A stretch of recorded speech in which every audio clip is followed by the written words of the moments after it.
Bienvenue dans ce podcast inspiré du livre Exprime ta passion et suscite des vocations, qui est un outil de développement personnel qui vous accompagne dans votre aventure entrepreneuriale. Je vous souhaite d'ores et déjà un très bon confort d'écoute. Alors nous sommes ici dans l'épisode numéro 4 qui traite du sujet comment sécuriser sa vision. Pourquoi ce sujet ? C'est tout simplement parce que nous sommes tous concernés par la vision. Nous avons tous une aspiration de développement dans chaque aspect de notre vie. Nous avons par exemple envie de nous voir nous développer intellectuellement, physiquement, émotionnellement, relationnellement, financièrement, socialement, et donc dans tous ces aspects-là. Et pour y arriver, il faudrait bien avoir une image de notre futur dans ces différents aspects-là. Et c'est justement ce qui m'amène à venir finalement sur la définition de la vision. C'est quoi la vision ? En fait, la vision, c'est la destination finale que l'on a pour un aspect de notre vie. C'est l'objectif ultime que nous nous fixons par rapport à un aspect de notre vie.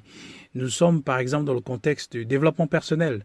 Et donc ici, il s'agit du renforcement des capacités mentales et intellectuelles que nous avons. Pourquoi ? Tout simplement parce que on aspire à être une personne meilleure. On aspire à avoir un certain nombre de choses qui vont nous permettre de nous épanouir, de nous émouvoir. C'est ce dont il s'agit. Avoir une vision, c'est se voir dans le futur, être une personne accomplie, une personne qui pourra servir d'autres personnes, soit par son activité commerciale ou par une activité purement sociale, pour rester en connexion avec le sujet. Nous allons voir donc pourquoi il est important de sécuriser sa vision. Ce qu'on doit savoir, c'est que en chemin, nous faisons face à des difficultés, à de ce que j'appelle l'hostilité naturelle. Il y a comme un rejet naturel auquel nous nous heurtons à chaque fois que nous aspirons à prendre une initiative de développement. C'est-à-dire lorsque vous voulez créer une activité qui va vous permettre de vous épanouir financièrement, vous allez être confronté à certaines réalités. Et l'une des réalités les plus imposantes, c'est ce qu'on appelle le rapport d'influence, qui lui est basé sur le fait que nous sommes quotidiennement exposés au fait d'être soit influencés ou d'influencer. Et ce qui nous permet d'influencer, c'est tout simplement la croyance, les valeurs, la vision que nous avons.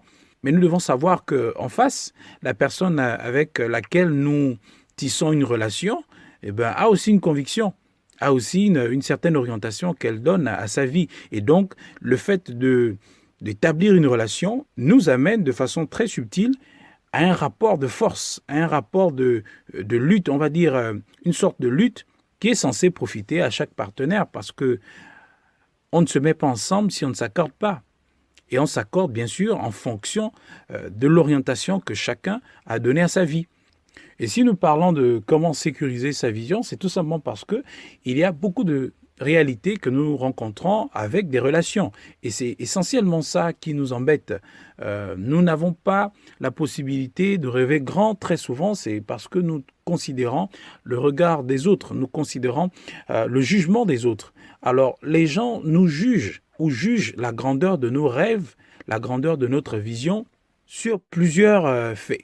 D'accord, c'est multifactoriel. Il y a beaucoup de raisons qui peuvent expliquer pourquoi des gens émettent un certain scepticisme sur l'orientation que nous donnons à notre vie. Alors, premièrement, c'est peut-être parce que ces personnes ont une vision à la base très limitée. Nous voyons tous les mêmes choses, mais nous ne voyons pas de la même façon.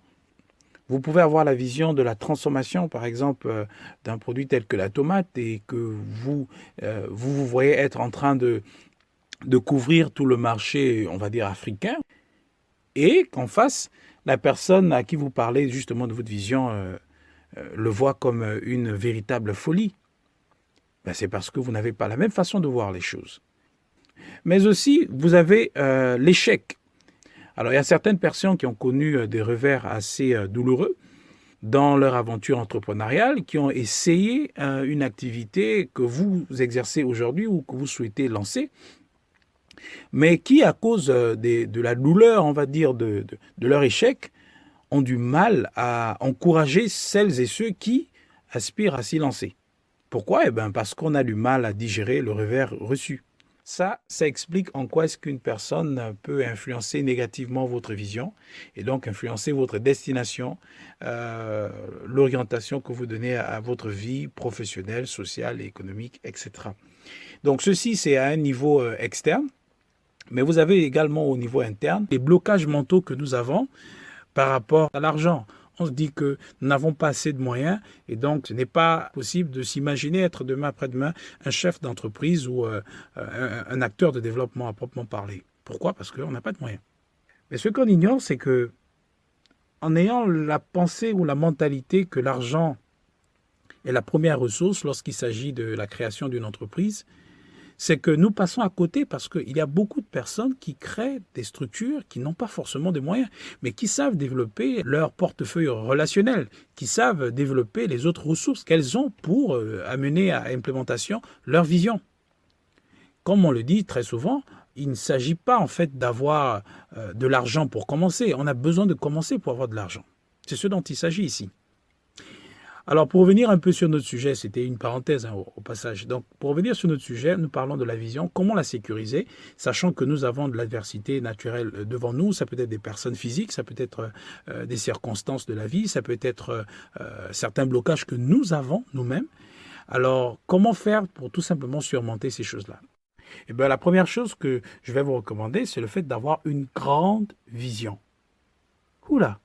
Avoir une grande vision, en quoi est-ce que cela peut me permettre de surmonter l'hostilité naturelle? Eh bien, le fait qu'on se fixe de grands objectifs nous donne de nous investir en conséquence. C'est-à-dire, il y a un rapport de dépendance, on va dire de proportionnalité, entre les objectifs que vous fixez et l'investissement que vous déployez. Cela s'explique de façon naturelle. Vous ne pouvez pas vous investir si vous n'avez pas un but, si vous n'avez pas une vision claire de là où vous voulez aller. Vous vous souvenez que, en présentant le livre, je m'étends généralement là-dessus en disant que les Saintes Écritures disent « un peuple sans vision est un peuple sans frein ». Lorsque vous n'avez pas une vision claire de là où vous souhaitez aller, vous allez en quelque sorte exploiter alors là, de façon maladroite les ressources que vous avez à disposition.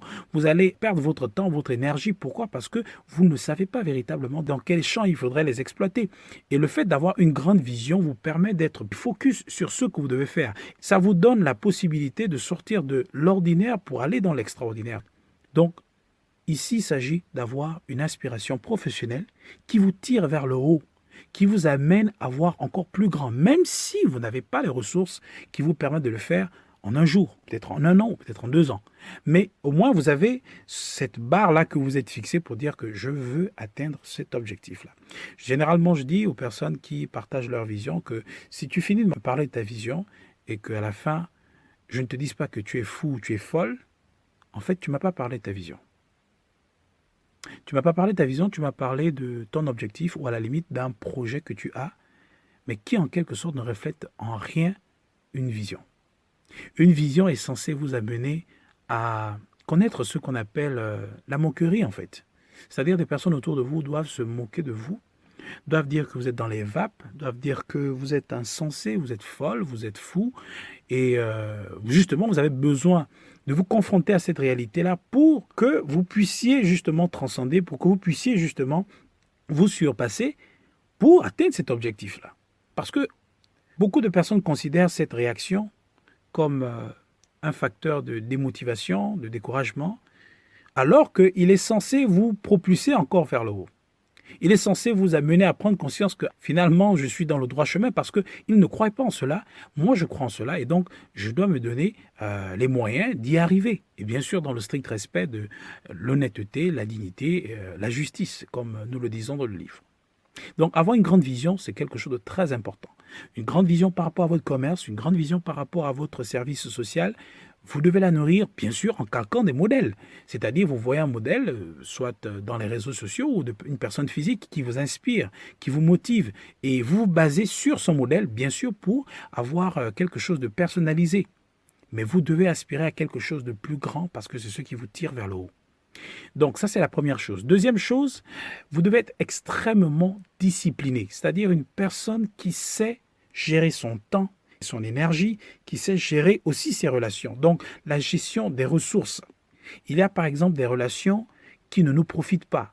c'est-à-dire qui nous tire vers le bas. Vous devez être à même de discerner, après un certain temps, si la relation que vous développez avec X ou Y personne vous profite réellement ou pas.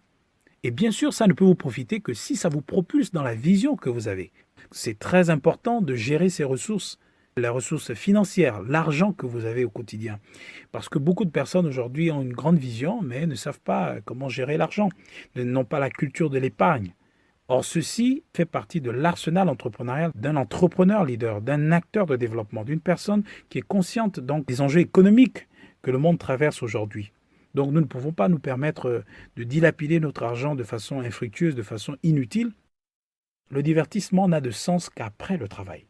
On est censé d'abord fournir de l'effort avant le réconfort, comme on le dit. Donc, la première chose, c'est avoir une grande vision. La deuxième chose, c'est être une personne extrêmement disciplinée. C'est vrai que tout ce qui est excessif est nuisible, mais ici, il s'agit on va dire, de la restauration d'une mentalité ou l'installation d'une mentalité de développement. Parce qu'il y a des forteresses qu'on doit ôter en nous. Et pour cela, il faudrait se faire violence. C'est la raison pour laquelle je parle d'être extrêmement discipliné. Donc, ceci dit, nous sommes bien sûr arrivés à la fin de ce numéro. Je vous remercie de votre aimable écoute. Et nous nous donnons donc rendez-vous pour le prochain numéro de cette série podcast inspirée du livre Exprime ta passion et suscite des vocations. Et donc, à bientôt.